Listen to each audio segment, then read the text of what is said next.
नमस्कार किसान भाइयों। देश के अलग अलग भागों के अंदर धान की रोपाई प्रारंभ हो चुकी है। अब एक प्रश्न जो आ रहा है सबसे ज़्यादा कि जो फर्टिलाइजर जिसके अंदर डीएपी अथवा एनपीके होता है, जो पहला खाद होता है धान के अंदर, वो हमें गहन के समय देना चाहिए अथवा रोपाई के बाद देना चाहिए। रोपाई के बाद भी तुरंत बाद देवें या फिर 5 से 6 दिन बाद देवें। देखिए दोस्तों, ये प्रश्न बहुत ही महत्वपूर्ण हो जाता है क्योंकि धान की रोपाई के समय जो आवश्यक तत्व हैं नाइट्रोजन, फास्फोरस, पोटास, इनकी बहुत ज़्यादा आवश्यकता होती है रूट डेवलपमेंट के अंदर। तो अगर आप उचित समय पर इस चीज़ को दे देते हैं और अच्छे तरीके से दे देते हैं तो प्रारंभिक अवस्था से ही आपको देखने को मिलता है कि आपका जो धान है वो अच्छी फुटाव के साथ, अच्छी ग्रेनिंग के साथ, अच्छी ग्रोथ के साथ चलता है और फिर उससे तय होता है हमारे किसान भाइयों का अच्छा उत्पादन। तो देखिए, कुछ किसान भाई देखने में आता है कि जो अंतिम तैयारी होती है धान लगाने के लिए, रोपाई के लिए, गहन वाली, उस स्थिति में डीएपी देते हैं, एनपीके देते हैं, जो भी उनकी सॉइल के हिसाब से परफेक्ट होता है। कुछ किसान भाई ऐसे होते हैं कि जैसे ही आपने धान की रोपाई कर दी उसी दिन डीएपी अथवा एनपीके अपने खेत में डाल देते हैं। कुछ किसान भाई ऐसे भी हैं जो 5-6 दिन बाद इस चीज़ को देते हैं। तो इसमें सबसे अच्छा तरीका क्या है?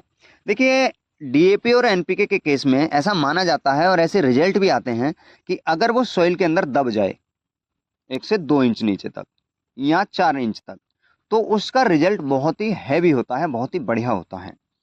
और यदि आप उसे ऊपर से छिड़के रिजल्ट तो फिर भी आता है, लेकिन उतना नहीं आ पाता। तो ये तो बात सीधी तौर पर निकल के आती है कि आप डीएपी अथवा एनपीके को किसी भी तरीके से सॉइल के अंदर डाल दें, वो जो सॉइल है उसके दानों के ऊपर आ जाए। तो इसका एक ही अच्छा तरीका है कि जब आप धान रोपाई की अंतिम तैयारी कर रहे होते हैं, गहन लगाने से पहले उसे बिखेर लेवें और साथ में फिर गहन देवें, जिससे हमारी जो डीएपी अथवा एनपीके है उसके अंदर दब जाए सॉइल के अंदर। और फिर आप जब धान की रोपाई करते हैं तो जड़ों को बहुत अच्छे तरीके से नाइट्रोजन, फास्फोरस, पोटास मिल जाता है। अब एक चीज़ यहाँ ध्यान देने वाली ये है, एनपीके के अंदर 12-32-16 या अन्य फॉर्मुलेशन में ही होगा, उसमें नाइट्रोजन, फास्फोरस, पोटास तीनों रहता है।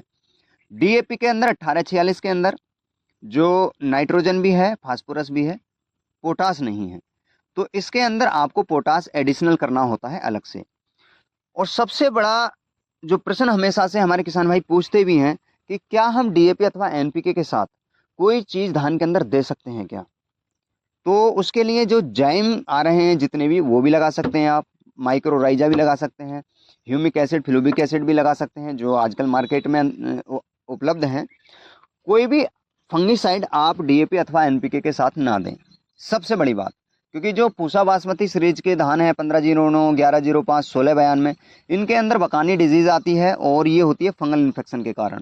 तो उसे रोकने के लिए किसान भाई सबसे बड़ी गलती करते हैं, वो डीएपी अथवा एनपीके के साथ ही उसे डाल देते हैं।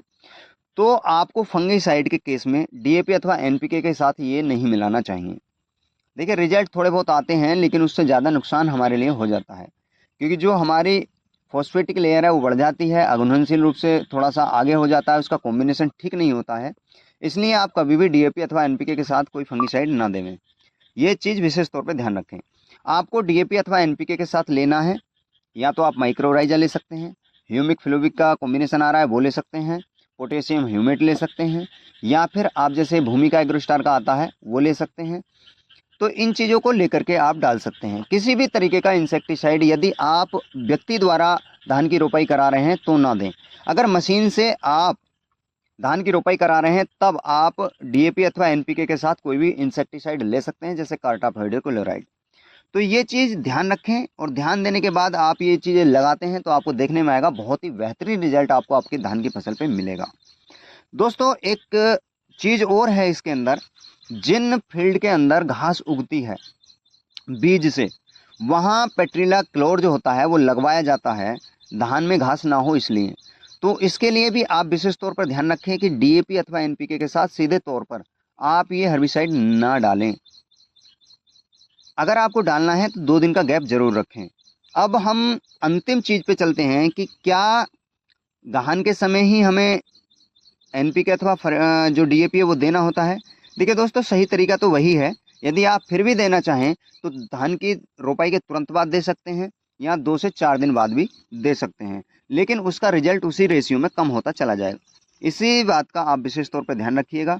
आप अपनी धान की फसल में अंतिम तैयारी पे यानी गाहन के समय यदि डीएपी अथवा एनपीके देते हैं तो आपको उसका रिजल्ट बेहतरीन देखने को मिलेगा। अगर आप ऐसा कर लेते हैं तो यकीन मानिए आपकी धान की फसल शुरू से ग्रोथ, ट्रिलिंग और ग्रीनिंग लेके चलेगी। तो आप भी अच्छा फायदा लेने के लिए ये स्टेप फॉलो कर सकते हैं। धान की खेती से जुड़े अन्य वीडियो भी आप तक आते रहेंगे। आज के वीडियो में केवल इतना ही। नमस्कार दोस्तों।